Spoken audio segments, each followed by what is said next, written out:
Good evening, everybody, and welcome to the fourth year of the spiritual journey. Yes, this is week one of the fourth year. So, hi, Keith, and everyone watching, welcome back to the spiritual journey. Yes, week. Right, here we go. Yeah, get you into the picture. Right, there we go. Right.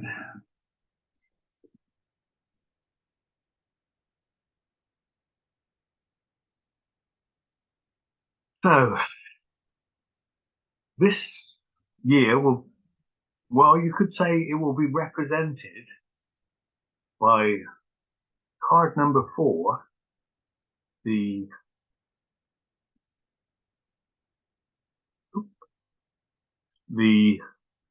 Emperor card. And as you can see, it's the sun card. And down the bottom, we have a celestial crown. Yes, a star level crown. And really, that's where you are. And that's for this year. Yes. So you can have a quick look at that. Yes. The Emperor card. Yes. Fourth year. Who gave it that name? Hmm? Who gave it that name? Who gave it that name? Well, it's rather ancient, really. It dates back to the 1600s or something. It dates to when the very first tarot cards came out into production, which is quite a story by itself. Yeah. So,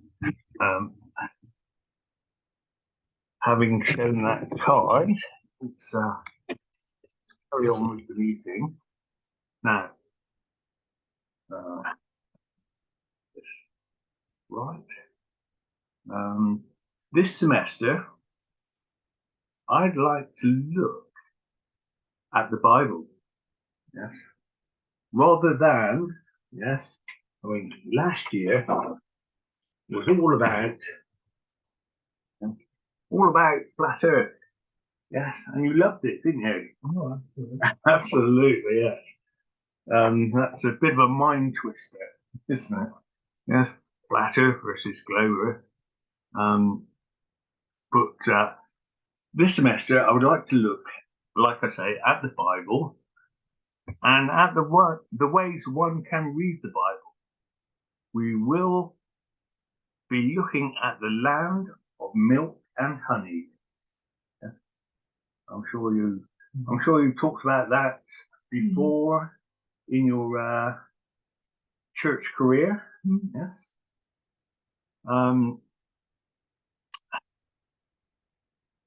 Now, the land of milk and honey, a rather swell place to be. Yes, swell.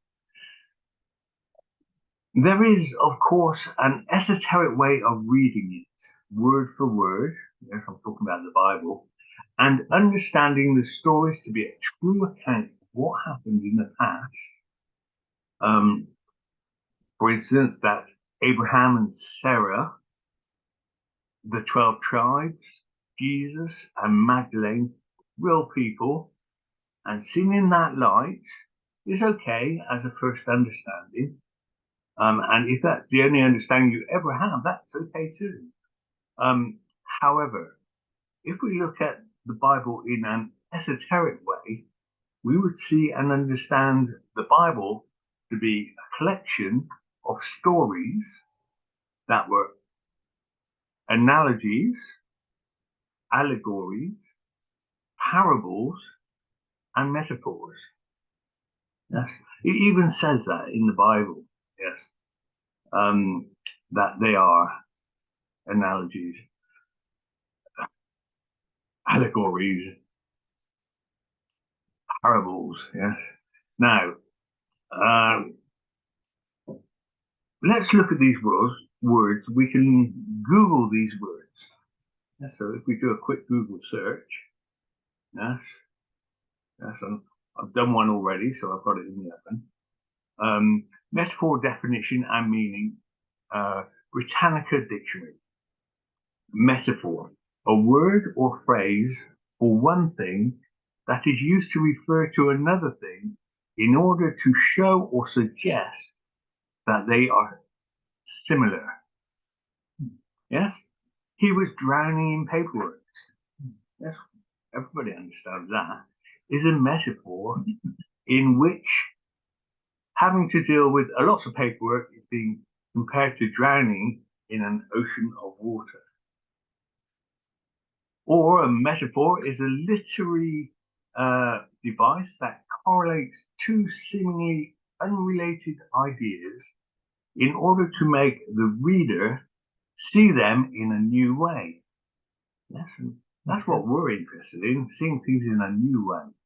Metaphors have been in practice since the dawn of literature. Yes? Since the dawn of literature. The Greek philosopher Aristotle considered mastery of the metaphor in writing a sign of genius. So every time you come up with a metaphor, a new one, yes, that's your sign of genius, according to Aristotle. Going back there. Or metaphors are an example of figurative language because they aren't meant to be taken literally. For example, Pat Benatar's hit song, Love is a Battlefield, is a metaphor. Now, would you agree with that? I would. Oh, love is a battlefield. Oh, okay. So, whereas an analogy is defined in Webster's dictionary, yes, one, a comparison of two otherwise unlike things based on resemblance of a particular aspect. Resemblance in some particulars between things otherwise unlike, but similarity. And two, you could say, inference that if two or more things agree with one another in some respects, they will probably agree in others. Yes. In fact, the early Christians, you might know those, might have heard of those, the Essenes.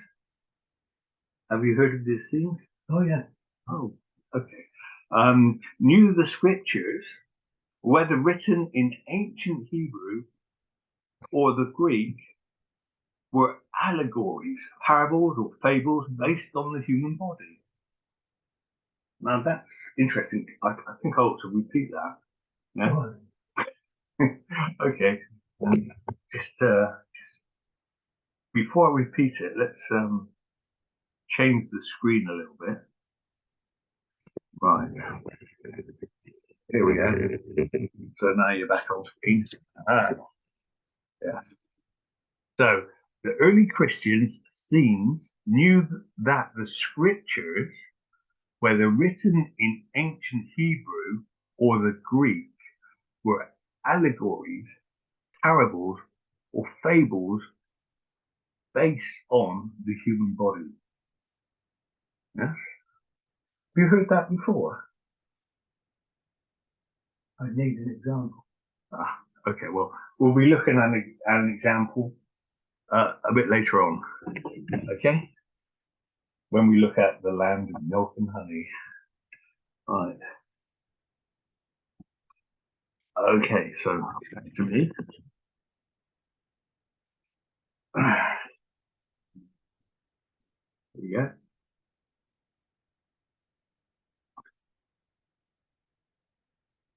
Now, fearfully and wonderfully made, as stated by Dr. George Carey in God / man, the Word made flesh. Yes, so that's Dr. Carey. Yes, I'll put in a link for that under the video. So if we take the idea and apply it to the phrase. Let me just check that. Oh, okay. In the beginning, God created the heavens and the earth.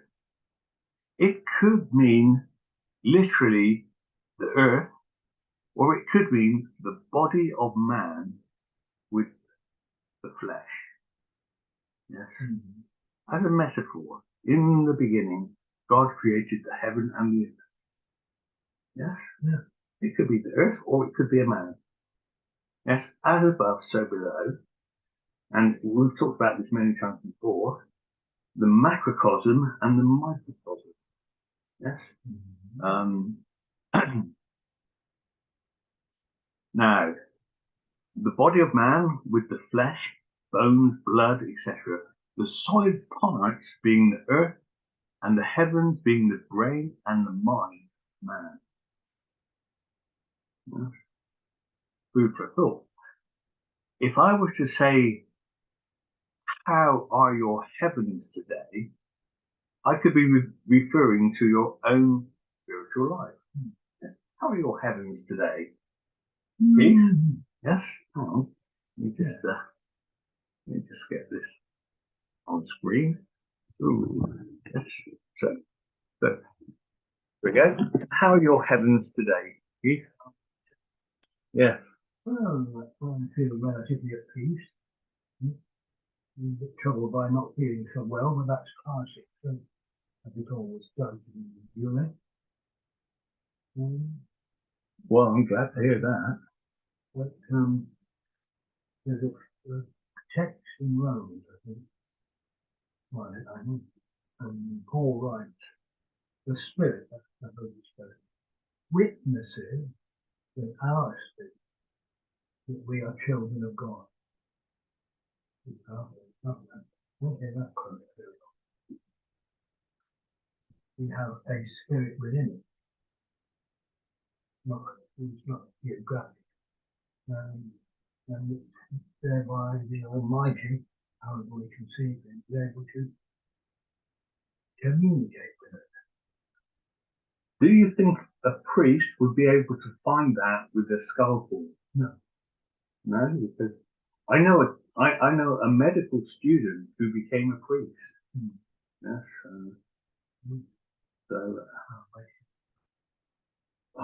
Why do you think he's wasting his time? Because it's not that sort of spirit, it's not flesh. No, he wouldn't be looking for it. But I'm using that as an example. Yes. In fact, he did a doctorate in theology. Right. Yes. Rather than finishing his medical studies, he passed over, or I suppose you shouldn't really use that expression, but he changed his mind and said, no, I want something better than medical studies. Right. They went for theological doctoral studies. Yes. And he had to start all his studies all over again. Yeah, right from number one, and do because he'd already done 7 years or 8 years up to master's level in medical. So he was already a doctor. He just hadn't written his thesis. Yes. And that's the only thing that was lacking. He had everything else except for the thesis. Right. And then he changed over. So all those years and years and years of study, and he changed over and said, well, you've got to start again now. And for the first part, it's 7 years study. 7 years. Yeah. And that was just the basic degree. Yeah. Yeah. So what's he doing now? Yes. He's French. I write to him occasionally and say hello. And he's a priest basically. Yeah, he did all his studies and became a priest. Yes, and a monk, a monk priest. Monkey. A monkey. Well, don't say a monkey priest. He's a priest. Okay. So, well, we can say like a priest if you want, I suppose. But a good priest, basically. So, where were we? So, yes, I could be referring to your own spiritual life. So, in this, one thing can mean something else. For example, Sarah and Abraham could refer to body parts or body substances or functions as a metaphor. Yes. Sarah, for instance, can be found in the word serotonin. Yes. If well, obvious. Serotonin. So a tone different to melatonin. Yes, melatonin. These are substances. Now, this, of course, is wordplay. A good place to start because, as it says in the Bible, in the beginning was the Word. The Word, yes. And in the beginning was the Word, and the Word was with God, yes. And the Word was with God. Can you believe or know that at the same time the Word was with God and the Word was God? Both with and was. Yeah. Could that be a metaphor, analogy, or a parable to start the narrative of John? Yes. Could John be a metaphor, meaning green or spring or spiritual? It's even the name could be a metaphor, it means something else. In that sense, then, let's take a journey to the land of milk and honey. And Keith's been waiting for this for months. Yes. So now, serotonin, yes, the word serotonin is a milky substance, and melatonin is from French. You could say mel, meaning honey, that contains, yes, DMT. Do you know what DMT is? No. It's a drug. It makes you feel good. Yes. It's a drug. So where can they be found in the body? Where can these two substances be found in the body? Serotonin and melatonin. Right, wandering around in the brain, I think. Excellent. What a start. I didn't cue you at all for that one, did I? So, right. So where, either side, yes, where can it be found? Either side of the thalamus. You know where the thalamus is? It's part of the brain. It is, yes. It's basically the middle of the brain, in the head. Now, from the Guardian about DMT, UK regulators have given the go-ahead for the first clinical trial of the use of psychedelic drug dimethyltryptamine, yeah, something like that, DMT, to treat depression. Yes, so DMT lifts you up, it lifts you out of depression, or it should be. Yes, the trial will initially give the drug known as the spirit molecule. Yes, well, there's a good metaphor. The spirit molecule for the powerful hallucinogenic trips it induces. Yeah. To healthy individuals, but it is expected to be followed by a second trial in patients with depression, where DMT will be given alongside psychotherapy. Taking the drug before therapy is akin to shaking up a snow globe. So we go back to the flat earth, snow globe, and letting the flakes settle, said Carol Routledge, Chief Scientific and Medical Officer at the Small Pharma the company running the trial in collaboration with Imperial College London. Yeah? The psychedelic drug breaks up all of the ruminative thought processes in your brain. I'm sure I've heard that. Imperial College and that sort of stuff. Yeah. Making a breakthrough. Yep. In treatment. Now, it literally undoes what has been done by either the stress you've been through or the depressive thoughts you have, and hugely increases the making of new connections. Yes, new connections in the brain. Then the psychotherapy session afterwards is the letting things settle, pieces of things. It helps you to make sense of those thoughts and push you back on the right track. We think this could be a treatment for a number of depressive disorders besides major depression, including PTSD, treatment resistant depression, obsessive compulsive disorder, and possibly some types of substance abuse. Yeah. DMT is found in several plants, so it's quite natural, and is one of the active ingredients in ayahuasca. Yes, a bitter drink consumed during shamanistic rituals in South America. I mean, you've heard of those. Shamanistic. Oh, shame on me. Yes, I should have got that one right. But maybe shamanistic is better, rituals in South Africa and elsewhere. DMT is also available as a street drug in the UK. Now, I don't know where you can buy that, where it is classified as a Class A substance carrying a maximum penalty of 7 years in jail. It should be 7 years in heaven, but 7 years in jail. Yeah? For possession and life imprisonment for supply. Now, there's a link to that, and I'll put that under the video. Now, do you remember in the first year we looked at different parts of the body? No, you don't. Well, we did, yeah.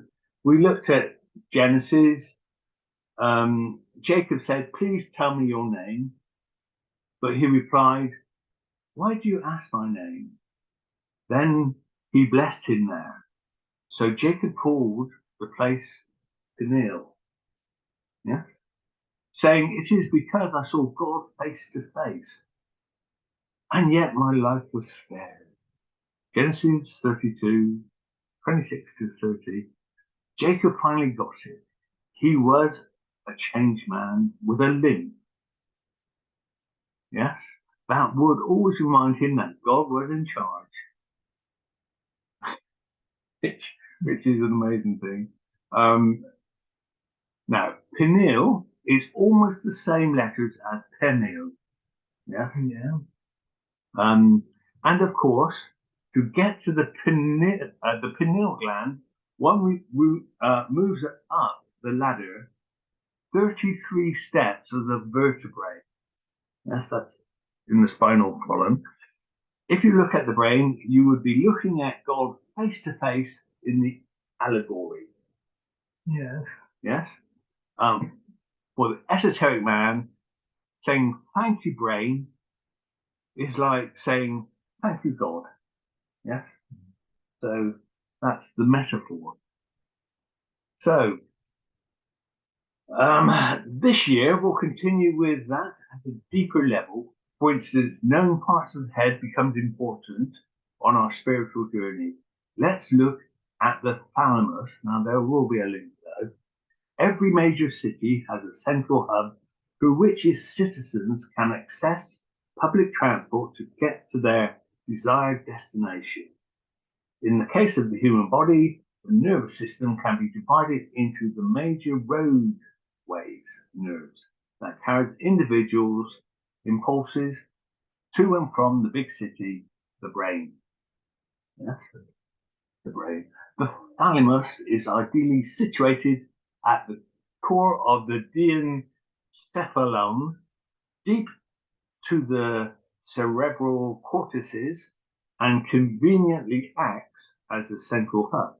The thalamus relays and integrates a myriad motor and sensory impulses between the higher centers and the brain, or of the brain, and the peripheries. Yes. Once again, a link. So, further, the cone shape, now, got the thalamus, and then you have the cone shape.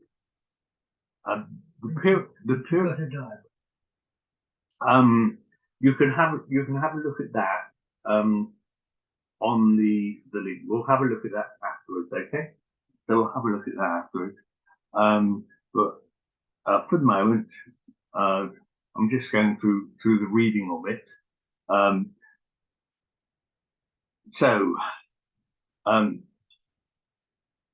Where was I?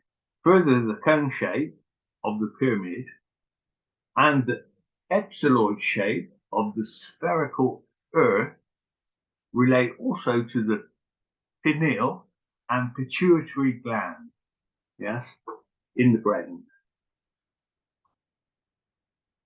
Now, the pineal gland and the pituitary gland are said to be magnetic and electrical, respectively, in nature, and whitish secretion from the ellipsoid shape. They represent magnetic feminine properties and electrical properties masculine aspects. Yes. So when we talk of the land of milk and honey, we are talking of physiology and allegorical look at the body, or rather the temple of God. Yes, because you've heard of that expression, haven't you? The temple of God. Oh. Yes. As a drop of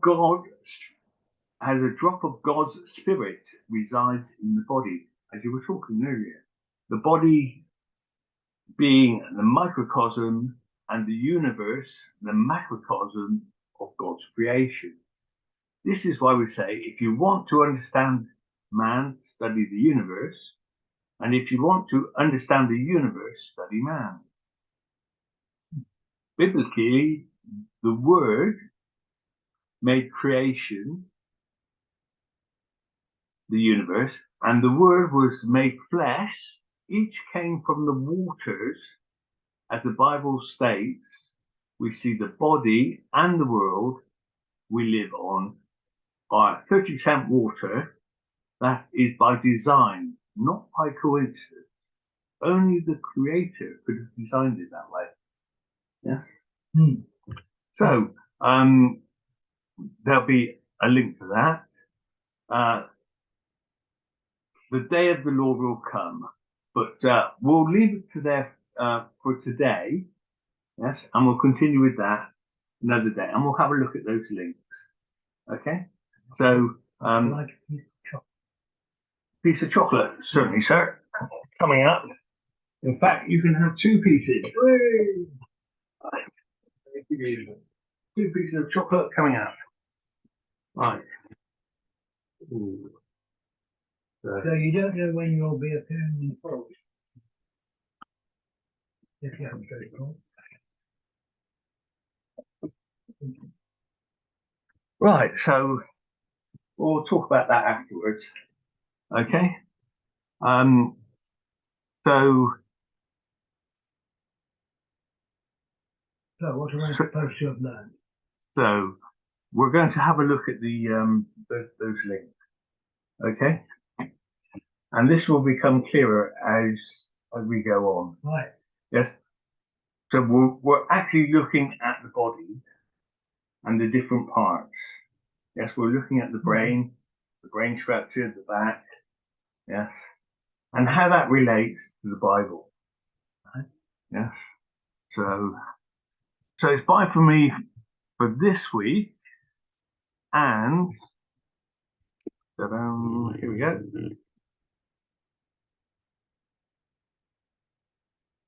It's from Keith too. Okay, Keith. So, there we go. Bye then.